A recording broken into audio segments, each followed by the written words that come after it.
The candlelight flickered across the mahogany table of Chez Laurent as 26 family members and close friends celebrated my father's 60th birthday.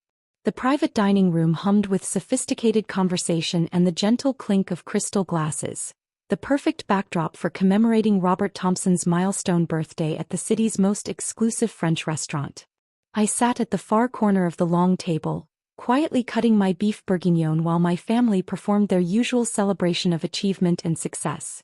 My older sister Jennifer commanded attention near Dad's right side, regaling everyone with stories of her latest courtroom victories as a partner at the city's most prestigious law firm.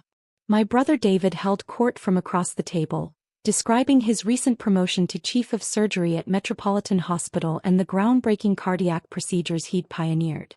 Meanwhile, I occupied my traditional role as the family afterthought, the daughter who never quite measured up to the Thompson family standards of conventional success. The irony wasn't lost on me. 2 hours earlier, while my family was getting dressed for Dad's birthday celebration, I had been in a video conference with venture capitalists from Silicon Valley, finalizing Series D funding that valued my company at $1.8 billion. MedTech Innovations, the artificial intelligence platform I developed to revolutionize medical diagnostics, had just become one of the most valuable healthcare startups in the world. But none of that mattered tonight. Tonight was about celebrating Robert Thompson, the distinguished cardiothoracic surgeon who had spent 40 years saving lives and building a legacy that his children could be proud of. Well, some of them anyway. And then I told the opposing counsel, Jennifer was saying, her voice carrying the confidence of someone who had never lost an argument, that his client's patent infringement was so blatant, even a first-year law student could win this case. The settlement check arrived 3 days later. Appreciative laughter rippled around the table. Dad beamed with paternal pride, raising his wine glass in salute to his successful daughter. "That's my girl," Dad declared, his voice warm with satisfaction. "Sharp as a scalpel and twice as precise. You've got the Thompson instincts, Jennifer. The ability to see through complexity and cut straight to the heart of the matter." More laughter. More validation of the Thompson family excellence. "And David," Dad continued, turning to my brother, "tell everyone about your new research publication." David practically glowed under the attention. The New England Journal of Medicine just accepted our paper on minimally invasive cardiac procedures. It's going to be the cover story next month. We're already seeing interest from hospitals worldwide who want to implement our protocols. Outstanding. Dad's enthusiasm was infectious, spreading around the table like warmth from a fireplace. Innovation in medicine, pushing the boundaries of what's possible.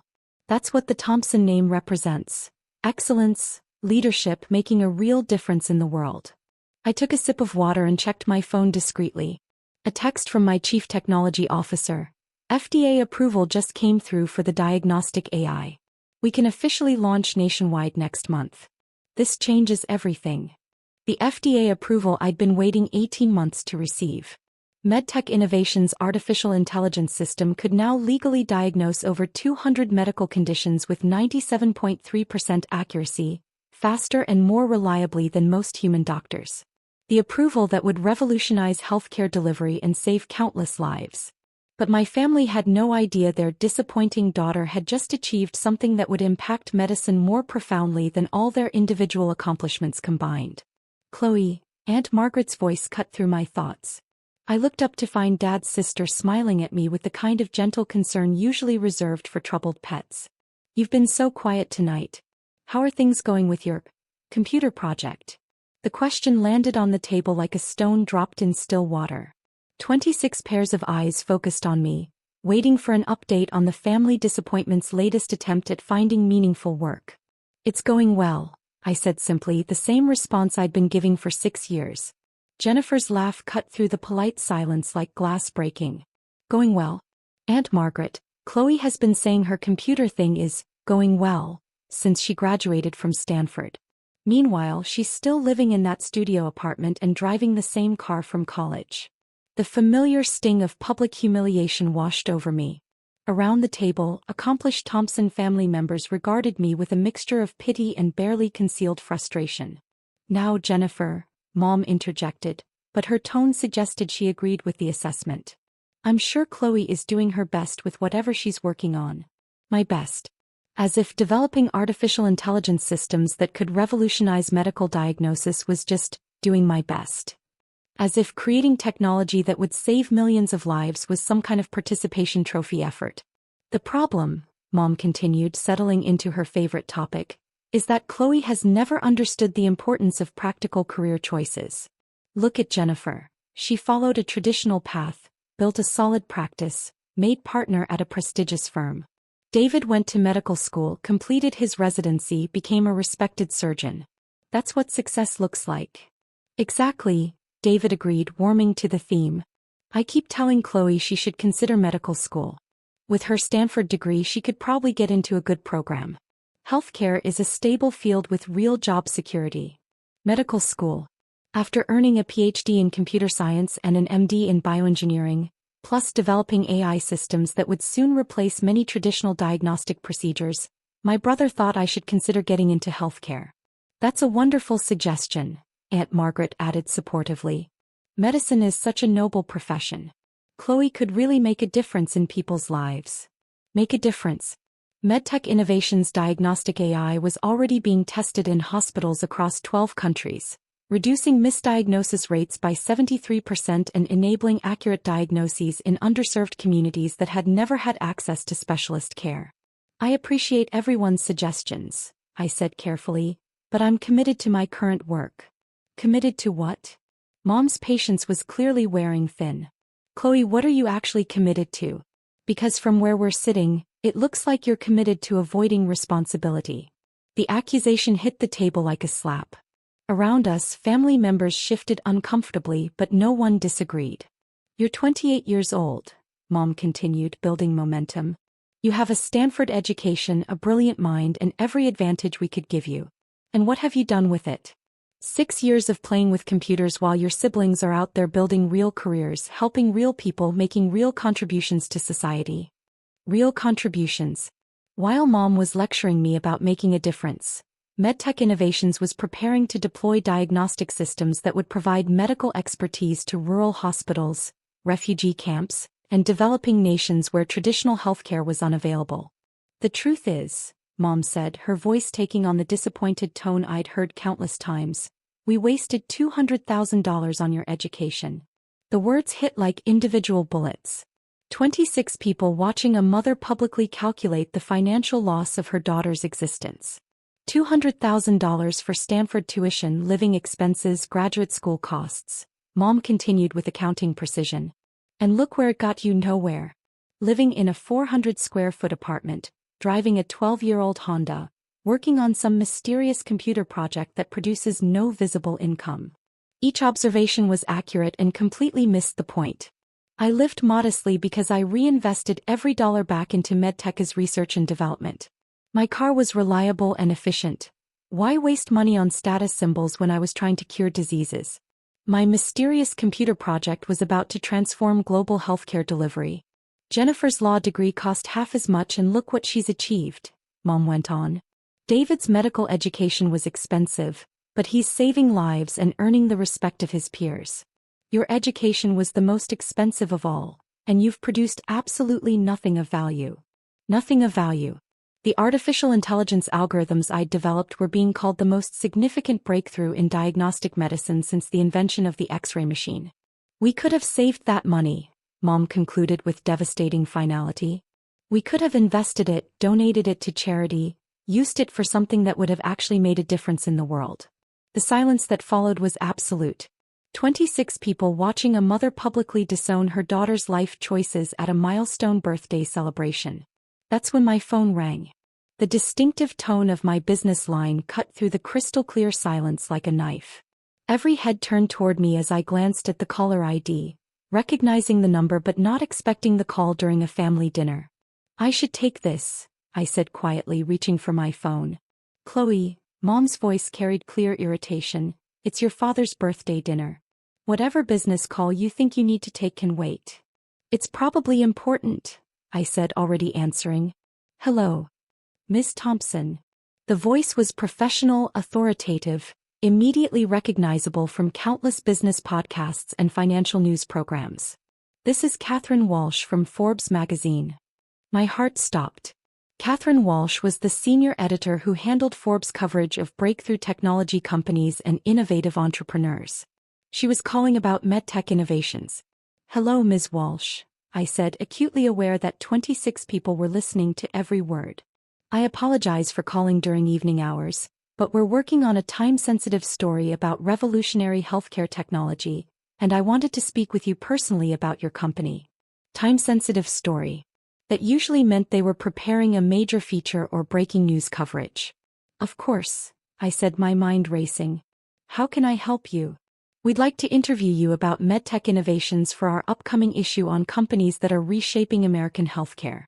Your AI diagnostic platform has caught the attention of our editorial board, and we understand that you've just received FDA approval for nationwide deployment." The FDA approval had only been announced 3 hours ago. Forbes worked fast when they were tracking major business developments. "That's correct," I confirmed, still trying to process that this conversation was happening during Dad's birthday dinner. "Excellent. We're also told that MedTech Innovations has been valued at approximately $1.8 billion following your recent Series D funding round. Is that accurate?" $1.8 billion. The number seemed to echo in the silent dining room. I glanced around the table at 26 faces frozen in various states of confusion and disbelief. Mom's wine glass was suspended halfway to her lips. Jennifer's mouth had fallen open. David was squinting like he was trying to solve a complex equation. "Miss Thompson." Catherine Walsh's voice came through clearly in the silence. "Are you there? I made a decision that would change everything." "Yes, I'm here. And yes, that valuation is accurate." I touched the speaker button on my phone. "Actually, could you hold on speakerphone? I'm with family right now and I think they'd be interested in this conversation." "Of course." "Ms. Thompson, for our readers who may not be familiar with MedTech Innovations, could you explain what your company does?" Her voice now filled the private dining room, professional and clear, addressing an audience of stunned family members who were trying to process what they were hearing. "MedTech Innovations develops artificial intelligence systems for medical diagnosis," I explained, my voice steady despite the earthquake happening in my chest. "Our AI can accurately diagnose over 200 medical conditions based on symptoms, patient history, and basic test results. And this technology has just received FDA approval for nationwide deployment?" "That's correct. As of this afternoon, MedTech Innovations is officially approved to provide AI-assisted diagnosis in hospitals, clinics, and healthcare facilities throughout the United States." "That's remarkable. Can you give us a sense of the impact this technology will have on healthcare delivery?" I looked directly at Mom, who was still holding her wine glass in midair, her earlier confidence completely evaporated. "Our AI system can provide specialist-level diagnostic accuracy in locations where specialist care isn't available," I explained. "Rural hospitals, emergency rooms, developing countries, refugee camps, anywhere that needs medical expertise but doesn't have access to specialists." "And the accuracy rates?" 97.3% diagnostic accuracy across all tested conditions. "In many cases, our AI is more accurate than human specialists because it can process vastly more medical literature and case studies than any individual doctor." David made a sound that wasn't quite a gasp and wasn't quite a choking noise. "Ms. Thompson," Catherine Walsh continued, "Forbes has been tracking MedTech Innovations' growth for the past 2 years. You've gone from startup to unicorn status in record time. What's been the key to that success?" "Focusing on real problems rather than theoretical applications," I said. "Too many healthcare AI companies try to replace doctors. We built technology to empower doctors, to give them tools that make them more effective at saving lives. And you've accomplished this while maintaining a relatively low public profile. Most tech entrepreneurs at your level are household names. I've been focused on building the technology rather than building my personal brand. The goal was always to create something that would help people, not to become famous. Well, that's about to change. Forbes is preparing a cover story about MedTech Innovations for our upcoming issue on healthcare innovation. The headline is, "The 28-year-old who's revolutionizing medicine." Cover story. Forbes cover story. I could see family members around the table trying to process this information. We're also including MedTech Innovations in our annual list of companies to watch, and we'll be profiling you in our 30 Under 30 Healthcare Leaders feature. 30 under 30. One of the most prestigious recognition lists in business and technology. That's very flattering, I managed. Ms. Thompson, one final question for our readers. What's next for medtech innovations?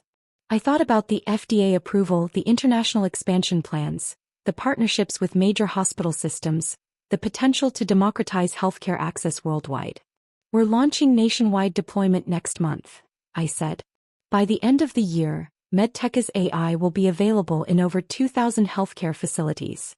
Our goal is to ensure that anyone, anywhere, can receive accurate medical diagnosis regardless of their location or economic circumstances. That's an ambitious vision. And with your recent $1.8 billion valuation, you clearly have the resources to achieve it. We have the resources and the responsibility. When you build technology that can save lives, you have an obligation to make it as widely available as possible. Ms. Thompson, thank you for your time. Our photographer will be in touch about scheduling the cover photo shoot. Cover photo shoot. For Forbes magazine. Thank you, Ms. Walsh. I ended the call and set my phone on the table, looking around at 26 family members who were staring at me like I'd grown a second head. The silence stretched on until it became almost unbearable. Finally, Mom found her voice. Chloe. It came out as barely more than a whisper. That was Forbes magazine? I nodded. Calling about your computer project? Calling about MedTech Innovations, my artificial intelligence company. Which is worth. David struggled to form the words, $1,800 million? $1.8 billion, yes. Though the valuation changes based on market conditions. Billion. Mom's voice cracked. With a B. With a very large B. Dad, who had been silent throughout the entire phone conversation, finally spoke. Chloe, are you telling us you built a billion-dollar medical technology company? I'm telling you I built an AI platform that can revolutionize healthcare delivery worldwide. The billion-dollar valuation is what investors think it's worth. But you live in that tiny apartment, Jennifer said weakly. You drive that old car. You shop at Target. I live modestly because every dollar saved is another dollar invested in research and development. Revolutionary technology requires intensive capital investment. The explanation seemed to make everything more surreal rather than less. FDA approval, David said slowly, like he was trying to solve a medical puzzle. You built medical diagnostic technology that received FDA approval? After 3 years of clinical trials and regulatory review, yes. But you never went to medical school.